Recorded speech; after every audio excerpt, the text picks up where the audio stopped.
कृष्ण पवित्र नाम मु समस्त नमस्कार जनाए एवं आज आम टे चिंता करवा आमर इमानुएल प्रार्थना मंडलीर वाक्य ध्यान निमंते आम मैंने गोटे विषय चिंता करवा प्रभु जीशु कृष्णकर जन्म संभाव्य एवं प्रकाशनर रहस्य एवं प्रभु जीशुंकर जन्म वार्तारे केउ चरित्र मानकर आउ भूमिका थिला से विषय आम चिंता करू करू शास्त्र देखुचु आउ 10टी चरित्र लिपिबद्ध अछंती। 10टी चरित्र भितर आम देखुचु प्रथम चरित्र होचंती मरियम एवं द्वितीय साधु जोसेफ, तृतीय केतेक मेषपालक एवं चतुर्थ एक उज्जवल नक्षत्र, पंचम केतेक पंडित एवं राजा हेरोद, समस्त प्रधान याजक, समस्त शास्त्री, समुदाय जेरूशलेम निवासी एवं तत्सहित बेथलेहेम प्रभातरु जाग्रत केतेक बेथलेहेम निवासी यही 10टी एजेंसी रे सदाप्रभुंकर योजना प्रकार प्रभु जीशु कृष्णंकर वार्ता प्रकाशित होई अछि एवं प्रभु जीशु सब निर्धारण करते जे काहा द्वारा केउ माननको केउ प्रकार वार्ता दिया जाय थाए। वाक्य कहवा कथा मध्य प्रभु निर्धारण करते। प्रभु सदा प्रभु किए वाक्य दब, केउ वाक्य दब एवं कहा पाई वाक्य दिया जीव सेरा सदा प्रभु निर्धारण करते।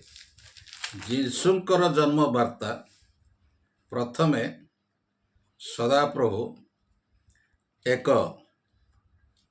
दूतंक द्वारा मेषपालक मानकर निकटरे उपस्थित करैथिले एवं ता पूर्वरु गाब्रिएल दूतंक द्वारा सदा प्रभु 6 मास पूर्वरु जिखरियंक निकटरे प्रथमे बातिजक जोहनंकर वार्ता से प्रकाश करथिले। बातिजक जोहन का जन्म विषय रे लोकलिखित सुसमाचार रे एभली लेखा अछि जे जिखरिय याजक एवं एलिसाबेथ उभये प्रभुंकर समस्त आज्ञा विधि अनुसार निर्दोष रूपे आचरण करी ईश्वर दृष्टि धार्मिक थिले, किंतु सेमानकर संतान नथिला। सेमानकर काहींकी संतान नथिला ए विषय आम जदि टिके ध्यान करबा गभीर पूर्वक ताले आम देखुचु जिखरिय जदिओ धार्मिक गणित होइछंती जिखरियंकर प्रभुंक वाक्य रे संपूर्ण विश्वास नथिबा कथा लोकलिखित सुसमाचार 1 पर्वर 18 पदर लेखा जाइछि।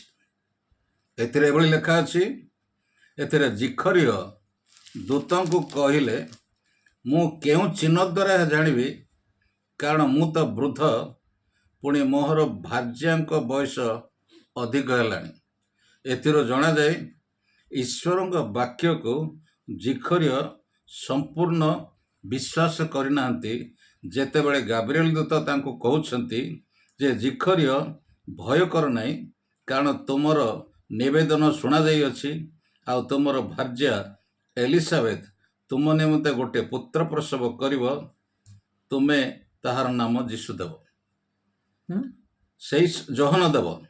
सेई समय रे आओ जिखरिय दूतंक वाक्य को विश्वास करि नथिबा जोगु ଆଉ ତାଙ୍କର ପ୍ରକୃତି ଏଇଠି ତାଙ୍କର ଆତ୍ମିକ ସ୍ୱଭାବ ଏଇଠି ପରିଦର୍ଶିତ ହୋଇଛି।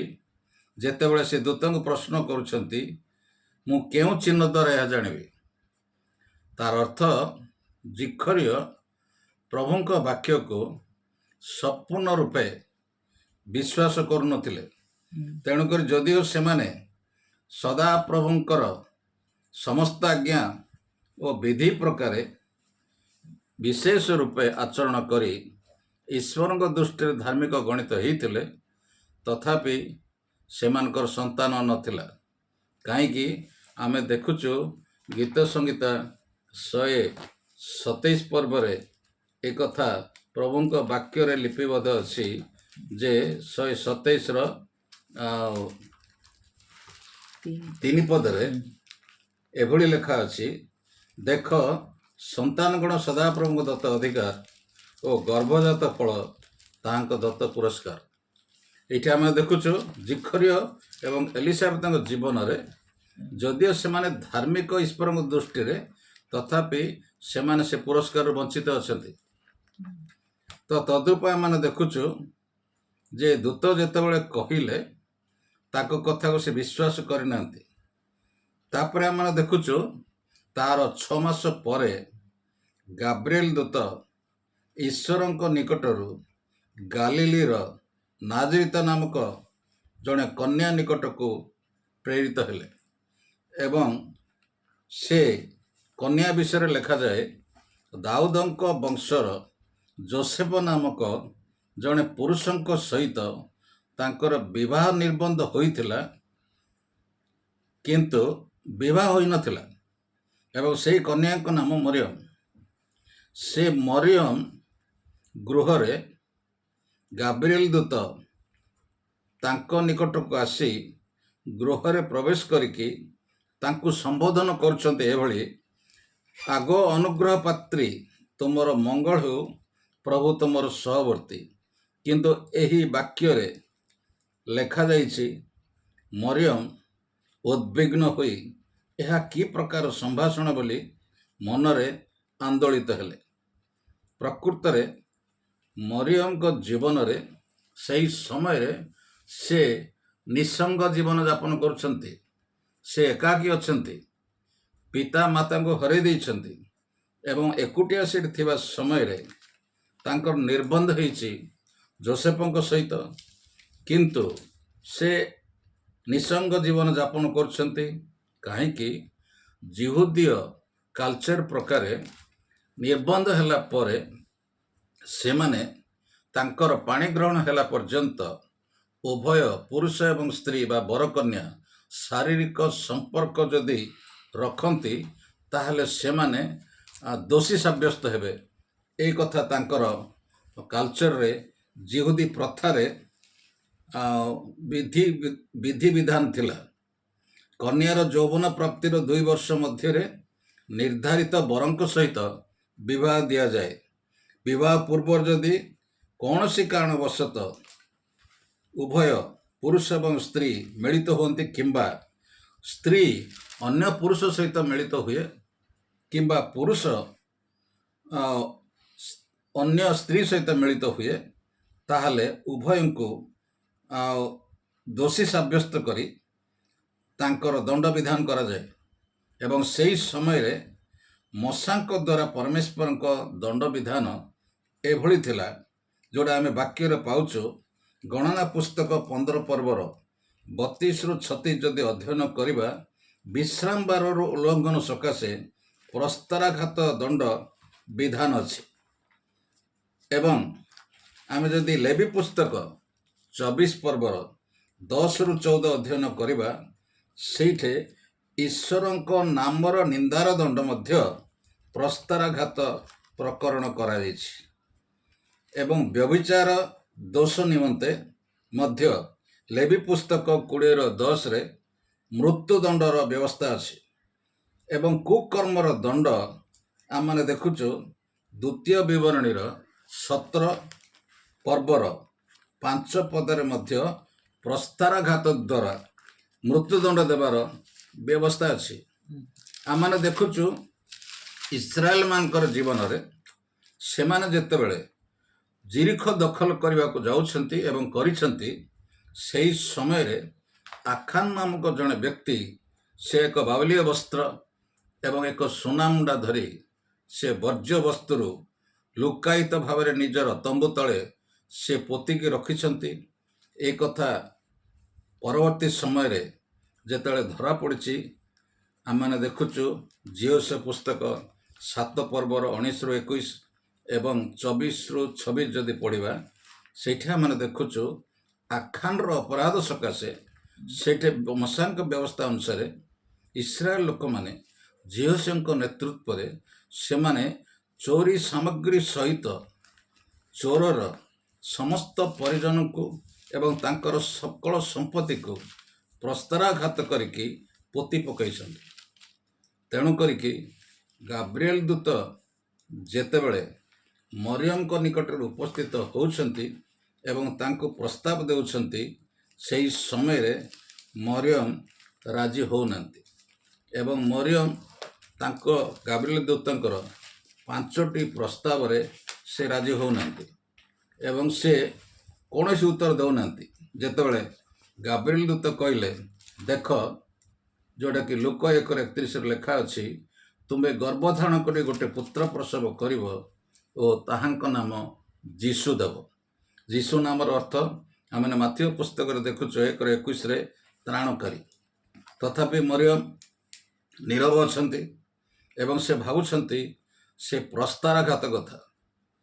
ଏବଂ ଆମେ ଦେଖୁଛୁ ଗାବ୍ରିଏଲ ଦୂତ ପରେ ପରେ ମରିୟମକୁ 5ଟି ଉପହାର କଥା, 5ଟି ଅଫେର କଥା ସେଦିନ ତାଙ୍କୁ କହିଛନ୍ତି। ଯଥା ଆମେ ଦେଖୁଛୁ ସେ ଏକ ମହାନ ବ୍ୟକ୍ତି ହେବେ, ସେ ପରାତ୍ପରଙ୍କ ପୁତ୍ର ବୋଲି ଖ୍ୟାତ ହେବେ, ଦାଉଦଙ୍କ ସିଂହାସନ ଯାହା ବର୍ତ୍ତମାନ ସୁଦ୍ଧା ଆଜି ସୁଦ୍ଧା ଶୂନ୍ୟ ଅଛି, ସେହି ସ୍ଥାନରେ ସେ ଅଧିଷ୍ଠିତ ହେବେ ଏବଂ ଯାକୋବ ବଂଶ ଉପରେ ଯୁଗେ ଯୁଗେ ରାଜତ୍ୱ କରିବେ ଓ ତାଙ୍କର ରାଜ୍ୟର ଶେଷ ହେବ ନାହିଁ, ଅନନ୍ତ ରାଜ୍ୟ ସ୍ଥାପିତ ହେବ।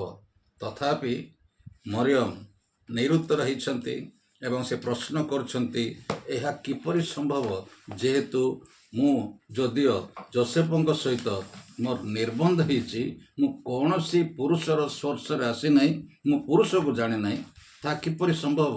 ସେହି ସମୟରେ ଗାବ୍ରିଏଲ ଦୂତ ତାଙ୍କୁ ବୁଝାଇ ଦେଇଛନ୍ତି। ଦୂତ ତାହାଙ୍କୁ କହିଲେ, ପବିତ୍ର ଆତ୍ମା ତୁମ ଉପରେ ଅବତରଣ କରିବେ, ପରାତ୍ପରଙ୍କ ଶକ୍ତି ତୁମକୁ ଆବରିବ, ଏଣୁ ଯେ ଜାତ ହେବେ ସେ ପବିତ୍ର ଈଶ୍ୱରଙ୍କ ପୁତ୍ର ବୋଲି ଖ୍ୟାତ ହେବେ। ତଥାପି ମରିୟମ ନିରୁତ୍ତର। ତେଣୁ କରିକି ସେ କହୁଛନ୍ତି ଯେ ଗାବ୍ରିଏଲ ଦୂତ ପୁନର୍ବାର କହୁଛନ୍ତି, ଦେଖ, ତୁମର ଆତ୍ମୀୟ ଏଲିସାବେଥ ମଧ୍ୟ ବୃଦ୍ଧାବସ୍ଥାରେ ଗୋଟେ ପୁତ୍ର ଗର୍ଭରେ ଧାରଣ କରିଅଛନ୍ତି, ସେ ବନ୍ଧ୍ୟା ବୋଲି ଖ୍ୟାତ, ତାଙ୍କର ଏବେ 6ଠ ମାସ ହେଲାଣି। ଏ କଥା ଯେତେବେଳେ ଗାବ୍ରିଏଲ ଦୂତ ମରିୟମକୁ କହିଲେ, ମରିୟମଙ୍କର ସନ୍ଦେହ ମୋଚନ ହେଲା। ସେତେବେଳେ ସେ ପ୍ରସ୍ତୁତ ହେଇଗଲେ, କହିଲେ ମନେ ମନେ, ଯଦି ମୁଁ ଯୀଶୁଙ୍କୁ ଗର୍ଭରେ ଧାରଣ କରି ମୃତ୍ୟୁବରଣ କରେ ପ୍ରସ୍ତାରାଘାତ ଦ୍ୱାରା, ତଥାପି ମୁଁ এই ସୁଯୋଗର ଅପବ୍ୟବହାର କରିବି ନାହିଁ।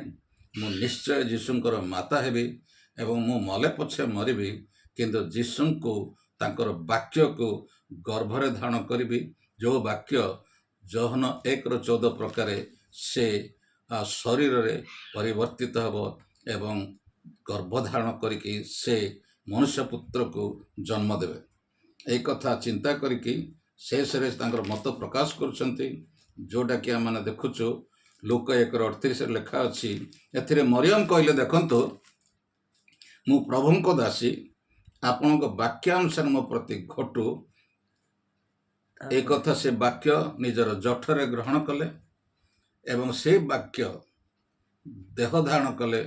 ଏ କଥା ଯୋହନ ତାର 1 ପର୍ବର 14ରେ ପରିପ୍ରକାଶ କରୁଛନ୍ତି ଏବଂ ସେହି ବାକ୍ୟକୁ ଧାରଣ କଲା ପରେ ଦୂତ ତାଙ୍କ ନିକଟରୁ ପ୍ରସ୍ଥାନ କରିଛନ୍ତି ଏବଂ ସେହି ରାତିରେ ମରିୟମ ତାଙ୍କ ପିଉସୀ ପାର୍ବତ୍ୟ ଅଞ୍ଚଳରେ ଥିବା ଜିହୁଦା ପ୍ରଦେଶର ଗୋଟିଏ ନଗରରେ ସେ ଜିଖରିଙ୍କ ଗୃହକୁ ଯାଇଛନ୍ତି।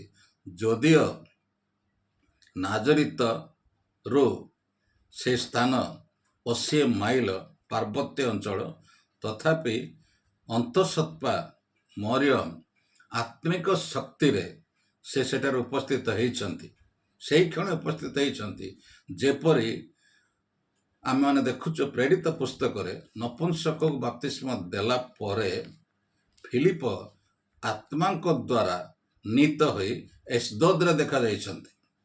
ତଦ୍ରୂପ ମରିୟମ ମଧ୍ୟ ଆତ୍ମିକ ଶକ୍ତିରେ 80 ମାଇଲ ଅତିକ୍ରମ କରି ଜିଖରିଙ୍କ ଗୃହରେ ଉପସ୍ଥିତ ହୋଇ ପ୍ରବେଶ କରିକି ଲୁକ 1:40 ଲେଖା ଅଛି, ଏଲିସାବେତଙ୍କୁ ନମସ୍କାର କଲେ ଏବଂ ତାଙ୍କର ନମସ୍କାର ସମ୍ଭାଷଣ ଶୁଣିବା ମାତ୍ରେ ଏଲିସାଙ୍କ ଗର୍ଭସ୍ଥିତ 6 ମାସର ବୟସ୍କ ବାପ୍ତିଜକ ଯୋହନ ଗର୍ଭରେ ନୃତ୍ୟ କରିଥିବା କଥା ଏଇଠି ପ୍ରକାଶିତ ହୋଇଅଛି।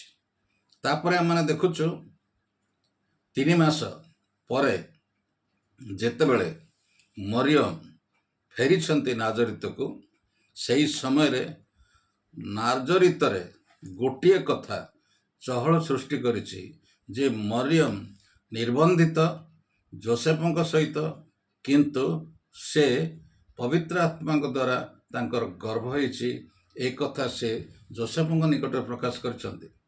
ଏବଂ ଯୋସେଫଙ୍କ ବିଷୟରେ ମାଥ୍ୟୁ ଲେଖୁଛନ୍ତି ସେ କିଭଳି ମରିୟମକୁ ଗ୍ରହଣ କଲେ ଏବଂ ଯୀଶୁଙ୍କର ଜନ୍ମ କିଭଳି ହେଲା। ଆମେ ଦେଖୁଛୁ ମାଥ୍ୟୁ ପୁସ୍ତକ 1 ପର୍ବର 18 ପଦରୁ ଆମେ ଯଦି 25 ପଦ ପର୍ଯ୍ୟନ୍ତ ଶୁଣିବା ପଢ଼ିବା, ତାହେଲେ ଏ ବିଷୟରେ ଆମେ ସମ୍ପୂର୍ଣ୍ଣ ଭାବରେ ଜ୍ଞାତ ହେବା। ପଢ଼।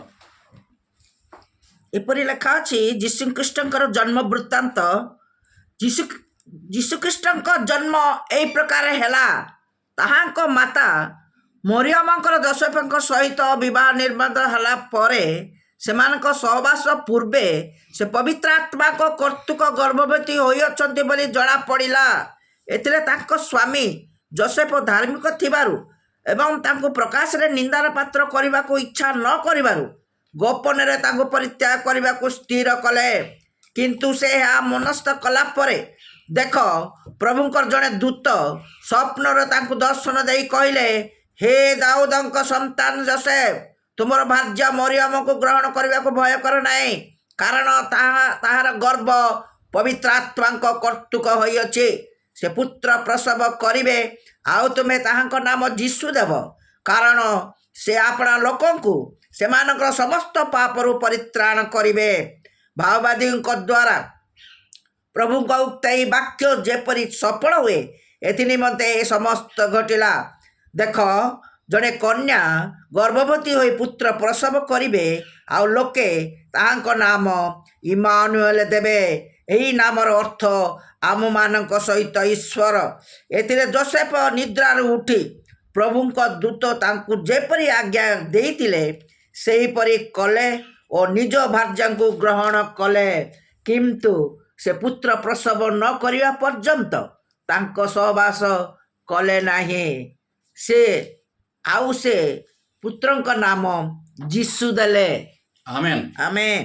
ଏଥିରେ ଆମେ ଦେଖୁଛୁ 3 ମାସ ପରେ ମରିୟମ ପାର୍ବତ୍ୟ ଅଞ୍ଚଳରୁ ଜିଖରିଙ୍କ ଗୃହରୁ ପ୍ରତ୍ୟାବର୍ତ୍ତନ କରିଛନ୍ତି ନାଜରିତକୁ ଏବଂ ଯୋସେଫ ବାର୍ତ୍ତା ପ୍ରାପ୍ତ ହେଇଛନ୍ତି ସେ ପବିତ୍ର ଆତ୍ମାଙ୍କ କର୍ତ୍ତୃତ୍ୱ ଗର୍ଭବତୀ ହୋଇଅଛନ୍ତି।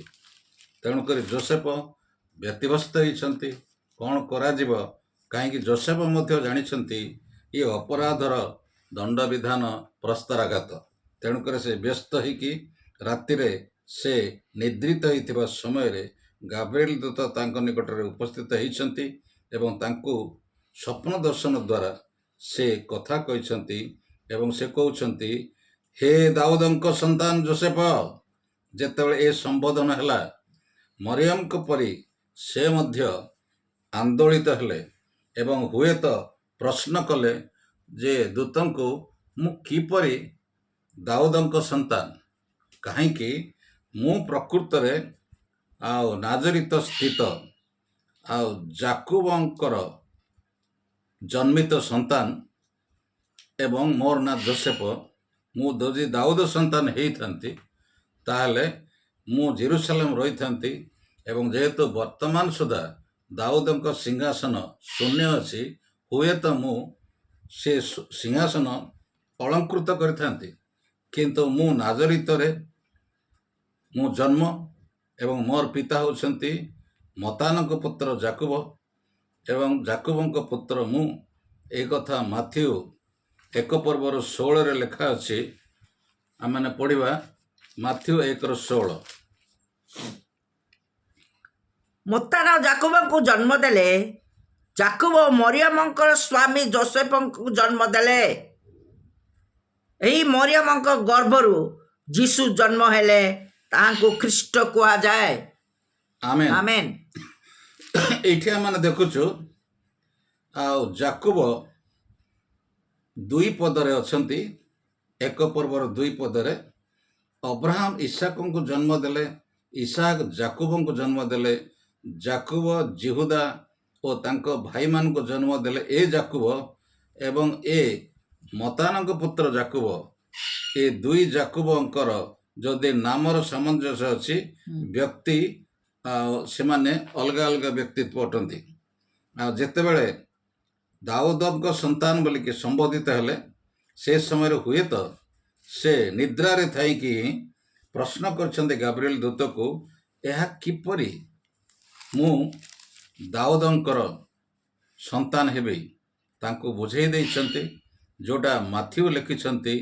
ଆମମାନେ ପଢ଼ିବା ଯେ ମୁଁ ପଢ଼ି ଦେଉଛି ତର୍ବରରେ।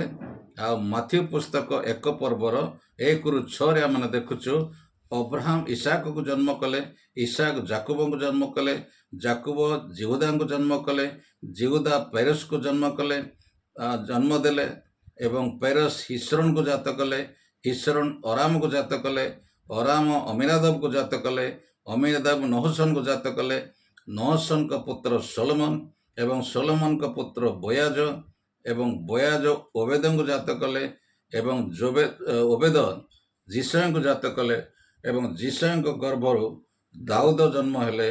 ଏବଂ ଏଥିରେ ମାଥ୍ୟୁ ପ୍ରକାଶ କରୁଛନ୍ତି ଅବ୍ରାହମଙ୍କ ଠାରୁ ଦାଉଦଙ୍କର 14 ପୁରୁଷ। ତାପରେ ସେ ଲେଖୁଛନ୍ତି, ଆମେ ଦେଖୁଛୁ ଯେ ମାଥ୍ୟୁ ଲିଖିତ ମଙ୍ଗଳ ସୁସମାଚାରର 1:11-17 ଯଦି ପଢ଼ିବା, ଆମେ ଅନ୍ୟ 14 ପୁରୁଷ କଥା ଲକ୍ଷ୍ୟ କରୁଛୁ। ଆଉ ସେଠାରେ ଆମେ ଦେଖୁଛୁ ଯେ କିଭଳି ସେ ବନ୍ଦିତ୍ୱରୁ ଫେରିଲା ପରେ ଆଉ 14 ପୁରୁଷ ଖ୍ରୀଷ୍ଟଙ୍କ ପର୍ଯ୍ୟନ୍ତ ସେ କଥା ଏଠି ଲେଖାଯାଇଛି। ଆମେ ଯଦି ଦେଖିବା, ବାବିଲୋନର ନିର୍ବାସିତ ଠାରୁ ଖ୍ରୀଷ୍ଟଙ୍କ ନିମନ୍ତେ 14 ପୁରୁଷ, ଅର୍ଥାତ୍ ଜିକନିୟ ସେ ନୀତ ହୋଇଥିଲେ ବାବିଲୋନକୁ, ଏବଂ ବାବିଲୋନରେ ତାଙ୍କର ଔରସରେ ସଲ୍ଟିଏଲ ଜାତ ହେଲେ। ସଲ୍ଟିଏଲ ଜିରୁବାବେଲଙ୍କୁ ଜାତ କଲେ, ଏବଂ ଜିରୁବାବେଲ ଅବିହୁକୁ ଜାତ କଲେ, ଅବିହୁ ଏଲିଆକିମକୁ, ଏଲିଆକିମ ଆସୋରକୁ, ଆସୋର ସାଦକକୁ, ଏବଂ ସାଦକ ଆଖିସକୁ, ଆଖିସ ଏଲିହୁଦକୁ, ଏଲିହୁଦ ମତାନକୁ, ମତାନ ଜାକୁବଙ୍କୁ, ଏବଂ ଜାକୁବ ସେ ଯୋସେଫଙ୍କୁ ଜାତ କଲେ, ଏବଂ ଯୋସେଫ ଖ୍ରୀଷ୍ଟଙ୍କୁ ସେ ତାଙ୍କର ପିତା ହେବାର ସୁଯୋଗ ପାଇଲେ। କିନ୍ତୁ ଯୋସେଫଙ୍କ ବିଷୟରେ ଲେଖା ଅଛି ମରିୟମଙ୍କ ସ୍ୱାମୀ ଯୋସେଫ। ତ ଏଇ କଥା ଯେତେବେଳେ ନିଦ୍ରାରେ ଗାବ୍ରିଏଲ ଦୂତ ବୁଝେଇ ଦେଲେ, ସେଇ ସମୟରେ ହେ ଯୋସେଫ ହୁଏତ ପ୍ରଶ୍ନ କଲେ, ତାହେଲେ କ'ଣ କରାଯିବ? ଏହି ସମୟରେ ଗାବ୍ରିଏଲ ଦୂତ ତାଙ୍କୁ କହିଲେ, ଦେଖ, ଭାବବାଣୀ ପ୍ରକାରେ ସଦାପ୍ରଭୁ ନିଜେ ଆଦି ପୁସ୍ତକ 3:15 ପଦରେ ଶୈତାନକୁ ଅଭିଶପ୍ତ କରିକି ଗୋଟେ ବାକ୍ୟ ପ୍ରକାଶ କରନ୍ତି ଯେ ସ୍ତ୍ରୀ ଗର୍ଭଜାତ ମନୁଷ୍ୟ ପୁତ୍ର ତୁମର ମସ୍ତକ ଚୂର୍ଣ୍ଣ କରିବ। ଏବଂ ଜିସାୟ 7:14 ସେ ଭାବବାଣୀ କରୁଛନ୍ତି, ସେ ରାଜାଙ୍କ ନିକଟରେ, ଆହସଙ୍କ ନିକଟରେ ସେ ପ୍ରକାଶ କରୁଛନ୍ତି ଯେ ଏକ କନ୍ୟା ଗର୍ଭବତୀ ପୁତ୍ର ପ୍ରସବ କରିବ। ତେଣୁକରି ଗାବ୍ରିଏଲ ଦୂତ ଯୋସେଫଙ୍କୁ କହୁଛନ୍ତି ଯେ ବର୍ତ୍ତମାନ ଏ ସମୟରେ ଆମର ଗୋଟେ ଜରାୟୁ ଆବଶ୍ୟକ ଅଛି, ଗୋଟେ ଆବଶ୍ୟକ ଜଠର ଆବଶ୍ୟକ ଅଛି, ଗୋଟେ ଗର୍ଭର ଆବଶ୍ୟକ ଅଛି, ଗୋଟେ ୟୁଟ୍ରାସର ଆବଶ୍ୟକ ଅଛି। ଯେଉଁ ୟୁଟ୍ରାସରେ ପବିତ୍ର ଆତ୍ମାଙ୍କ କର୍ତ୍ତୃତ୍ୱରେ ସଦାପ୍ରଭୁ ପରମେଶ୍ୱରଙ୍କ ବାକ୍ୟ ଦ୍ୱାରା ସେ ଗର୍ଭ ସମ୍ଭୂତ ହେବେ ଏବଂ ସେଇ ଗର୍ଭ ମନୁଷ୍ୟ ପୁତ୍ର ଭାବରେ ପ୍ରକାଶିତ ହେବେ। ଏବଂ ସେଇ ଗର୍ଭ ଏପରି ହେବାକୁ ପଡ଼ିବ ଯେ ଜଣେ କନ୍ୟା ହେଇଥିବ ଏବଂ ଜଣେ ସ୍ତ୍ରୀ ହେଇଥିବ। ଏବଂ ସେ କହିଦେଲେ ଯୋସେଫଙ୍କୁ, ଦେଖ ମରିୟମଙ୍କ ସହିତ ତୁମର ନିର୍ବନ୍ଧ ହେଇଥିଲା, କିନ୍ତୁ ସେ ସ୍ତ୍ରୀ ହେଇନଥିଲା, ଯେହେତୁ ତାଙ୍କୁ ତୁମେ ଏ ପର୍ଯ୍ୟନ୍ତ ତାଙ୍କର ପାଣି ଗ୍ରହଣ କରିନାଅ, ତେଣୁକରି ସେ କନ୍ୟା ଭାବରେ ଅଛନ୍ତି, କିନ୍ତୁ ସେ ତୁମ ସ୍ତ୍ରୀ ଭାବରେ ଘୋଷିତ ହେଇଛନ୍ତି। ତେଣୁକରି ଆଦି ପୁସ୍ତକ 3:15 ପ୍ରକାରେ ସେ ଜଣେ ସ୍ତ୍ରୀ ଅଛନ୍ତି, ତାଙ୍କ ଗର୍ଭ ଆବଶ୍ୟକ ସଦାପ୍ରଭୁ ପରମେଶ୍ୱରଙ୍କର ମନୁଷ୍ୟ ରୂପ ଧାରଣ କରିବା ପାଇଁ।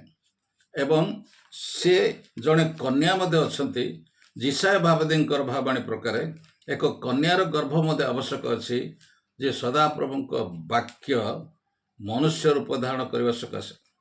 ତେଣୁକରି ଯୋହନ ପୁସ୍ତକ 1 ପର୍ବର 14 ପଦରେ ଯୋହନ ଲେଖନ୍ତି, ସେଇ ବାକ୍ୟ ଈଶ୍ୱରଙ୍କ ସଙ୍ଗରେ ଥିଲେ, ସେ ବାକ୍ୟ ଈଶ୍ୱର ଥିଲେ ଏବଂ ସେ ବାକ୍ୟ ସେ ଆମେ ପଢ଼ିବା ଯୋହନ 1:14 ପଢ଼ିବା, ତାପରେ ଆମେ କନଫର୍ମ ହେବା କ'ଣ ଲେଖାଯାଇଛି। ଯୋହନ 1:14। ଆଉ ସେଇ ବାକ୍ୟ ଦେହବନ୍ତ ହେଲେ, ପୁଣି ଅନୁଗ୍ରହ ଓ ସତ୍ୟରେ ପରିପୂର୍ଣ୍ଣ ହୋଇ ଆମମାନଙ୍କ ମଧ୍ୟରେ ବାସ କଲେ। ଆଉ ପିତାଙ୍କ ଠାରୁ ଆଗତ ଅଦ୍ୱିତୀୟ ପୁତ୍ରଙ୍କ ମହିମା ସଦୃଶ ଆମେମାନେ ତାହାଙ୍କ ମହିମା ଦେଖିଲୁ। ଆମେନ୍। ଆମେନ୍। ଯେତେବେଳେ ଏ କଥା ଗାବ୍ରିଏଲ ଦୂତ ଯୋସେଫଙ୍କ ନିକଟରେ ପ୍ରକାଶ କରୁଛନ୍ତି, ଯୋସେଫ ସବୁ ଘଟଣା ବୁଝିଗଲା ପରେ ସେ ଗାବ୍ରିଏଲ ଦୂତଙ୍କୁ ପଚାରୁଛନ୍ତି, ତାହେଲେ ମୋର କର୍ତ୍ତବ୍ୟ କ'ଣ? ସେ କହିଲେ, ତମେ ଗୁପ୍ତରେ ମରିୟମକୁ ଛାଡ଼ପତ୍ର ଦେଲେ ମଧ୍ୟ ସେ ଦୋଷୀ ସାବ୍ୟସ୍ତ ହେବ ଏବଂ କୌଣସି ଲୋକ ପବିତ୍ର ଆତ୍ମାଙ୍କ ଦ୍ୱାରା ସେ କର୍ତ୍ତୃତ୍ୱ ଗର୍ଭବତୀ ହୋଇଛନ୍ତି ତାହା ଗ୍ରହଣ କରିବେ ନାହିଁ। ତେଣୁ କରିକି ତମେ ତାଙ୍କୁ ସ୍ତ୍ରୀ ଭାବରେ ଅତି ଶୀଘ୍ର ଗ୍ରହଣ କରିବାକୁ ହେବ। ଏବଂ ଏ କଥା ଶୁଣି ଯୋସେଫ ନିଦ୍ରାରୁ ଜାଗ୍ରତ ହେଲେ ଏବଂ ସେ ସାଙ୍ଗେ ସାଙ୍ଗେ ମରିୟମଙ୍କ ଗୃହକୁ ଗଲେ ଏବଂ ମରିୟମଙ୍କର ସମସ୍ତ ଆସବାବ ସହିତ ତାର ପାଣି ଗ୍ରହଣ କଲେ ଏବଂ ତାକୁ ସାଙ୍ଗରେ ନେଇ ଆସି ନିଜ ଗୃହକୁ ଆଣିଲେ ଏବଂ ତାଙ୍କୁ ଭାର୍ଯ୍ୟା ଭାବରେ ଗ୍ରହଣ କଲେ। ସେତେବେଳେ ସିଷ୍ଟମ୍ ଥିଲା ଯେ ଯଦି ବର୍ତ୍ତମାନ ଯୁଗର ବାହାଘର ସଦୃଶ ବିଭିନ୍ନ ପ୍ରକାର ବାଜା ବାଜୁଣା ବଜାଇକିରି ବରକନ୍ୟା ଏକତ୍ରିତ ହେବାର ସେହି ସମୟରେ ସିଷ୍ଟମ୍ ନଥିଲା। ଯଦି କୌଣସି ପୁତ୍ର ସେ କୌଣସି ଗୃହରେ କିମ୍ବା ତମ୍ବୁରେ ସେ କନ୍ୟା ମନୋନୀତ କନ୍ୟା ସହିତ ସେ ଏକତ୍ର ବାସ କରନ୍ତି, ତାହେଲେ ସେମାନେ ସ୍ୱାମୀ ସ୍ତ୍ରୀ ଭାବରେ ଅନ୍ୟମାନଙ୍କ ଆଗରେ ପରିଚିତ ହୁଅନ୍ତି। ଆମମାନେ ଦେଖୁଛୁ ଇସାକ ଏବଂ ଅବ୍ରାହମଙ୍କ ଜୀବନରେ ଆମେ ସେଇ କଥା ଦେଖୁଛୁ ଯେ ଆମେ ଦେଖୁଛୁ ଆଦି ପୁସ୍ତକ 24 ପର୍ବର 64ରୁ ଆମେ ଯଦି ପଢ଼ିବା ତାହେଲେ ଆମେ ଦେଖିବା ଯେ 67 ପର୍ଯ୍ୟନ୍ତ ଇସାକ ଏବଂ ରିବିକାର ବାହାଘର କିପରି ହେଇଥିଲା। ମାନେ ପଢ଼ିବା ଆଦି ପୁସ୍ତକ 24 ପର୍ବର 64ରୁ 67। ସେତେବେଳେ ରିବିକା ଅନାଇ ଇସାକଙ୍କୁ ଦେଖି ଓଟ ଉପରୁ ଓହ୍ଲାଇଲା। ପୁଣି ସେ ସେଇ ଦାସକୁ ପଚାରିଲା, ଆମମାନଙ୍କ ସହିତ ସାକ୍ଷାତ କରିବାକୁ ଯେ କ୍ଷେତ୍ର ମଧ୍ୟରେ ଆସୁଅଛି ସେଇ ପୁରୁଷ କିଏ? ତହିଁରେ ଦାସ ତା ଉତ୍ତର କଲା, ସେ ମୋହର ପ୍ରଭୁ। ଏଣୁ ରିବିକା ଘୋଡ଼ଣୀ ନେଇ ଆପଣାକୁ ଆଚ୍ଛାଦନ କଲା। ଅନନ୍ତର ସେଇ ଦାସ ଇସାକଙ୍କୁ ଆପଣା କୃତକର୍ମର ସମସ୍ତ ବିବରଣୀ କହିଲା। ସେତେବେଳେ ଇସାକ ରିବିକାକୁ ଗ୍ରହଣ କରି ଆପଣା ମାତା ସାରାର ତମ୍ବୁକୁ ଘେନି ଯାଇ ତାହାକୁ ବିବାହ କଲା। ପୁଣି ସେ ତାହାକୁ ପ୍ରେମ କଲା। ତହିଁରେ ଇସାହାକ ମାତୃମରଣ ଶୋକରୁ ସାନ୍ତ୍ୱନା ପାଇଲା। ଆମେନ୍। ଆମେନ୍। ଏଇଠି ଆମେ ଦେଖୁଛୁ ମାଥ୍ୟୁ ପୁସ୍ତକରେ ଲେଖାଯାଇଛି 24 ପଦରେ, ଏଥିରେ ଯୋସେଫ ନିଦ୍ରାରୁ ଉଠି ପ୍ରଭୁଙ୍କ ଦୂତ ତାଙ୍କୁ ଯେପରି ଆଜ୍ଞା ଦେଇଥିଲେ ସେହିପରି କଲେ ଓ ନିଜ ଭାର୍ଯ୍ୟାଙ୍କୁ ଗ୍ରହଣ କଲେ, କିନ୍ତୁ ସେ ପୁତ୍ର ପ୍ରସବ ନ କରିବା ପର୍ଯ୍ୟନ୍ତ ତାଙ୍କ ସହବାସ କଲେ ନାହିଁ, ଆଉ ସେ ପୁତ୍ରଙ୍କ ନାମ ଯୀଶୁ ଦେଲେ। ପ୍ରଭୁ ଆମର ଏ ଚିନ୍ତାରେ ବିଶେଷ ଆଶୀର୍ବାଦ କରନ୍ତୁ ଏବଂ ପରବର୍ତ୍ତୀ ସମୟରେ ଆମେ ଅନ୍ୟମାନଙ୍କୁ କିପରି ବାର୍ତ୍ତା ଦିଆହେଇଛି ଏବଂ ଅନ୍ୟମାନେ କିପରି କେତେ ଦିନର କେତେ ବୟସର କେଉଁ କେଉଁ ସ୍ଥାନରେ ଶିଶୁ ଯୀଶୁଙ୍କୁ ଦର୍ଶନ କରିଛନ୍ତି ବା ଦର୍ଶନାଭିଳାଷୀ ଯେଉଁମାନେ ଥିଲେ ତାଙ୍କୁ କିପରି ବାର୍ତ୍ତା ଦିଆହେଇଛି ଏବଂ ସେମାନେ କିଭଳି ଯୀଶୁଙ୍କୁ ଦର୍ଶନ କରିଛନ୍ତି ଶିଶୁ ଯୀଶୁଙ୍କୁ ଅନ୍ୟ ସମୟରେ ଆମମାନେ ଚିନ୍ତା କରିବା। ପ୍ରଭୁ ସମସ୍ତଙ୍କୁ ବିଶେଷ ଆଶୀର୍ବାଦ କରନ୍ତୁ। ସମସ୍ତଙ୍କୁ ଧନ୍ୟବାଦ। ନମସ୍କାର।